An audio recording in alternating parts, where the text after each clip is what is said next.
Okay. Excuse me. So sorry to start out this last portion of chapter 14 with a sneeze. Excuse me. Just say, God bless you, Miss Maceo, because I probably need it. Doesn't matter when you're listening to this. So anyway, so this is going to wrap up chapter 14 and kind of our look at the Civil War. So I don't know that we're going to have time to watch Glory, but it is a really good film in the respect that it shows how African Americans were treated during the Civil War. So you do have black troops.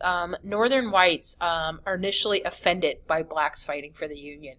They do not want them to. They do not think they're equal. They do not think they're capable. The Emancipation Proclamation, it being such a turning point in basically having people fight for abolition and also kind of changing people's perspective. So Northern whites are now accepting that blacks would fight and die for this cause. 1863, the 54th Massachusetts, that's what Glory is about, the 54th Massachusetts. They have quite a heroic and costly attack on Fort Wagner, South Carolina, very critical in changing perspectives on black soldiers. Discrimination is widespread, but changes to pay were achieved.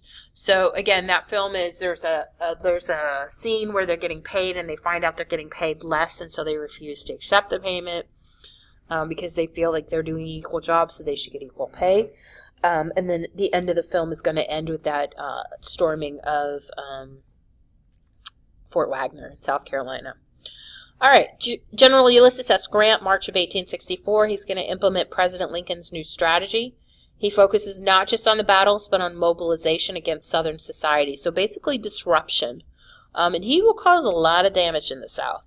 He orders 2 major offensives. He personally is going to take charge of the Army of the Potomac and set out to destroy Lee's forces in Virginia, and he's going to order General William Sherman to invade Georgia and take Atlanta. And he will do that, and he will burn down Atlanta. There's going to be definitely a psychological toll, as there is in any war. And it's bad on both sides. Morale is going to decline. Soldiers are deserting. You have somewhat of a trench warfare, and you have scorched earth. And you have people just kind of desperate to end this war. It is a rough war. Let's see. Republican Party is going to support Lincoln for re-election in 1864. They're going to demand the surrender of the Confederate States and call for an end to slavery. They're going to call themselves the National Union Party. The Democrats do not want emancipation, but they were split into 2 camps over war policy, and so that is going to allow Lincoln and the Republicans to be successful. After taking control of Atlanta, Lincoln's going to promise the war would continue. National Union Party labels peace Democrats or copperheads or poisonous snakes. So Lincoln is going to win. 1864, Maryland and Missouri changed their state constitutions and they call for emancipation. So these border states are going to be affected by this, and they will call for emancipation before they are required to. General William Tecumseh Sherman. He commanded the Union Army of the Tennessee. They moved south with his army, demolishing whatever was in their path. Many Confederate soldiers were demoralized and abandoned the war efforts. They're treated as a savior by Georgia's black population. They issued Special Field Order number 15, which set aside 400,000 acres for the use of freedmen. They invaded South Carolina, and they meet up with General Grant in North Carolina to fight General Lee. Class resentment among the Confederate soldiers is going to weaken the Confederacy. Desertion is going to increase. They do not have enough manpower. They do not have enough materials and supplies. And it is going to be pretty terrible. So General Lee will surrender at Appomattox Courthouse in Virginia, and that will end the Civil War. His surrender will end it. So these are the limit of free states at the beginning of war.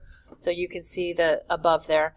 The Union gains in 1861. So this is how the Union kind of took Confederate areas, and then that kind of yellowy color, never invaded nor occupied by Union forces. That's going to include Texas too. So anyway, that's going to bring us through the end of chapter 14, through the end of the Civil War. We are getting so close.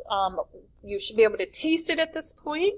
A couple more chapters before the end of the semester, and we'll be moving on into the 20th century pretty soon, so yay! Alright, so I hope you have a great morning, afternoon, or evening. I will see you or speak to you soon. Bye!